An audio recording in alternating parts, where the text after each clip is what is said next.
बिस्मिल्लाहिर्रहमानिर्रहीम। अस्सलामुअलैकुम। मैं S tasty food YouTube channel पर आप सबको वेलकम करती हूँ। मैं आयशा सोहेल आज आपके साथ काले चनों वाले चावल, ये नई रेसिपी तो नहीं है लेकिन एक नए अंदाज़ में बनाना आपको सिखाऊंगी। बहुत ही इंटरेस्टिंग सी रेसिपी है। मैंने जब ये ट्राई की तो मुझे बहुत अच्छी लगी, तो मैंने ये आपके साथ सोचा ज़रूर शेयर करूँगी। साथ में बनाऊँगी वाइट रायता, बहुत ही मज़ेदार, बहुत ही ज़बरदस्त। जब इसे चावलों के साथ आप पेश करेंगे तो बहुत ही आपको पता चलेगा कि ये इंटरेस्टिंग सा रायता है। तो चावल बनाते हैं हम। सबसे पहले तो इसके लिए जो है वो मैंने देगची चूल्हे पर चढ़ा दिया। इसके अंदर यहाँ पे मैंने 1 कप जो है वो घी का ऐड कर दिया। यहाँ मैं 1.5 किलो चावल बना रही हूँ, तो यहाँ पे मैंने 1 कप जो है वो घी ऐड कर दिया देगची के अंदर। साथ ही उसमें जो है मैंने लौंग, दालचीनी, काली मिर्च और 1 अदद बड़ी इलायची मैंने ऐड कर दिया। थोड़ा सा इन्हें घी में फ्राई करेंगे और साथ ही जो है वो इसमें मैंने प्याज ऐड कर दी हैं। प्याज जो है वो मैंने दरमियाने साइज़ की 1 अदद प्याज जो है उसे बारीक काट लिया था, और मैंने बहुत कम सामान इसमें डाला है। बहुत ईजीली जैसे हम घर में बनाते हैं वैसे ही बनाए हैं, लेकिन जो इसका बनाने का थोड़ा सा अंदाज़ है, थोड़ा सा रिप्रेजेंट करने का, वो डिफरेंट है, जिसकी वजह से आपकी ये छोटी सी कम खर्च रेसिपी बहुत इंटरेस्टिंग सी बन जाएगी। तो ये देखें, इस तरह से मैंने जो है वो प्याज़ों को अच्छे से ब्राउन कर लिया, बहुत अच्छे से इनका कलर निकाल लिया। तो अब थोड़ा सा इनमें पानी ऐड करेंगे ताकि प्याज ज़्यादा ना जल जाए। साथ ही इसमें जो है वो मैंने टमाटर ऐड कर दिए और हरी मिर्च कटी हुई ऐड कर दिया है। यहाँ पे मैंने आधी हरी मिर्च और आधे टमाटर डाले हैं, आधे मैंने बचा लिए हैं। वो नेक्स्ट एक स्टेप में मैं आपको बताऊंगी कि कब हमने ऐड करने हैं जी। तो ये देखें, इस तरह से जो है वो, साथ ही इसके अब स्पाइसेस ऐड किया है। यहाँ लाल मिर्च मैंने डाल दिया है और नमक ऐड कर दिया है। लाल मिर्च मैंने 2 चम्मच डाल लिया और नमक हस्बे जायका ऐड किया है। आप अपने टेस्ट के मुताबिक कम ज़्यादा कर सकते हैं। हल्दी पाउडर जो है वो मैंने आधा चम्मच ऐड कर दिया है जी। तो ये देखें, इन चीज़ों को जो है वो अच्छे से मैंने साथ मिक्स करके, और अब यहाँ 3 से 4 चम्मच जो है वो मैंने इसके अंदर सूखे धनिए का पाउडर ऐड किया। ये बहुत ही अच्छा टेस्ट देता है, कभी आप ट्राई करके ज़रूर देखना। तो यहाँ पे मसाला अच्छे से भुन चुका है। तो चने जो हैं वो मैंने यहाँ पे आधा किलो लिए हैं, और उनमें से जो है वो मैंने आधे बॉयल करके रख लिए थे। बॉयल चने जो हैं वो मैंने इसमें ऐड कर दिए हैं। तकरीबन 1.5 किलो मेरे पास चावल हैं। तो ये देखें, पाव चने मैंने इसमें ऐड किए हैं। तो ये आप अगर चाहें तो आप ज़्यादा ऐड कर सकते हैं। तो ये देखें, अच्छे से मैंने इसके अंदर डाल लिए हैं बॉयल्ड के अच्छे से। तो ये देखें, मसाला अच्छे से भुन चुका है। अब बारी है इसके अंदर चावल ऐड करने की। तो चावल ऐड करने से पहले जो है वो हम एक और स्टेप करेंगे। पानी इसमें मैंने डाल दिया है। हमारे पास 1.5 किलो चावल थे, तो मैंने इसमें 3 लीटर जो है वो पानी ऐड कर दिया है।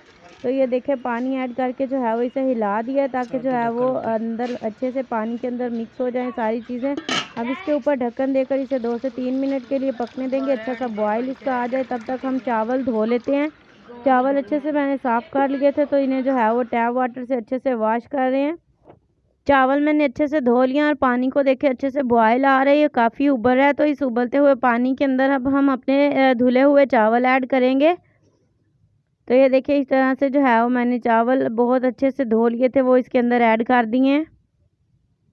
एक बार जो है वो हम इसका चम्मच हिला देंगे अंदर।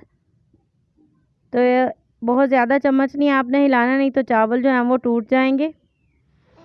तो ये देखें, आप कोई से भी चावल इस तरीके से पका कर देखें, चाहे वो सेला ना भी हो, बासमती ना भी हो, तो ये बहुत ही अच्छे और बहुत ही ज़बरदस्त पकेंगे, बिल्कुल भी नहीं टूटेंगे। तो ये देखें, पानी इसमें से सारा मैंने खुश्क कर लिया। अब ये ऐसे हो गए कि जैसे अब इन्हें जो है वो दम की ज़रूरत है। ये देखिए, पानी अच्छे से खुश्क है इसके अंदर। तो अब जो है वो हम इसे दम लगाएंगे इसके अंदर से। ये मज़ीद पानी जो है वो खुश्क करेंगे। ऊपर से ढक्कन उठा दिया मैंने। तो ये देखें, इस तरह से पानी को अच्छे से खुश्क कर कर जो है वो हम इसे दम लगाएंगे। दम लगाने से पहले जो है वो आंच मैंने नीचे ख़त्म कर दिया और सिर्फ कोयले रख लिए हैं जिनके ऊपर हम इन्हें दम देंगे जी। तो दम देने से पहले मैंने कुछ टमाटर और हरी मिर्च बचा ली थी, वो अब हम दम देने से पहले यहाँ पे इस स्टेप में इसके ऊपर ऐड करेंगे। हरी मिर्च और टमाटर बारीक कटा हुआ मैंने इसके ऊपर ऐड कर दिया, और वैसे ही जैसे हम आम चावलों को दम लगाते हैं, कपड़ा रैप करके मैंने प्लेट के ऊपर और इसे दम लगा दिया। तकरीबन 5 से 10 मिनट के लिए हम इसे दम देंगे जी। तो ये देखें, 5 से 10 मिनट दम के बाद ये देखें, ऊपर से प्याज, ये हरी मिर्च और टमाटर भी अच्छे से पक चुका है। तो बहुत ही ज़बरदस्त, बहुत ही मज़ेदार से हमारे चावल जो हैं वो बनकर तैयार हो चुके हैं, काले चनों वाले चावल। जी तो चावल रेडी हैं। अब हम रायता तैयार कर लेते हैं। रायते के लिए यहाँ पे मैंने जो है वो दही ले लिया था। दही के अंदर प्याज जो है वो मैंने काट के नमक लगा के अच्छे से धोकर इसके अंदर ऐड कर दिए हैं। तो दही जो है वो मैंने बाज़ार की इस्तेमाल किया। अगर आपके पास घर की दही हो तो वो बहुत ही मज़ेदार बनेगी। साथ इसमें मैंने जो है वो हरी चटनी और नमक ऐड कर दिया है। तो इन चीज़ों से जो है वो बहुत ही मज़ेदार। साथ 1 चम्मच जो है वो मैंने ज़ीरा ऐड किया है, सफ़ेद ज़ीरा। ये चटनी आप बनाकर ज़रूर ट्राई कीजिएगा और मुझे कमेंट में बताइएगा कि आपको ये चटनी, ये मज़ेदार से चावल इस तरह से कि जो है वो आपके घर वालों को कैसे लगे आपने अगर बनाए तो। ये देखिए बहुत ही इंटरेस्टिंग, बहुत ही यमी सी ये चटनी बनती है और ये खाने में बहुत ही टेस्टी है और इन चावलों के साथ तो और भी ज़्यादा इनका टेस्ट दुगना हो जाता है। वीडियो आपको कैसी लगी, आज की रेसिपी आपको कैसी लगी, आपने मुझे कमेंट में ज़रूर बताना है। वीडियो अच्छी लगी हो तो लाइक, कमेंट एंड शेयर करें। न्यू इंटरेस्टिंग अमेजिंग वीडियोस के लिए, नई नई रेसिपीज़ के लिए चैनल AS टेस्टी फूड ज़रूर सब्सक्राइब कर लें। नेक्स्ट वीडियो तक के लिए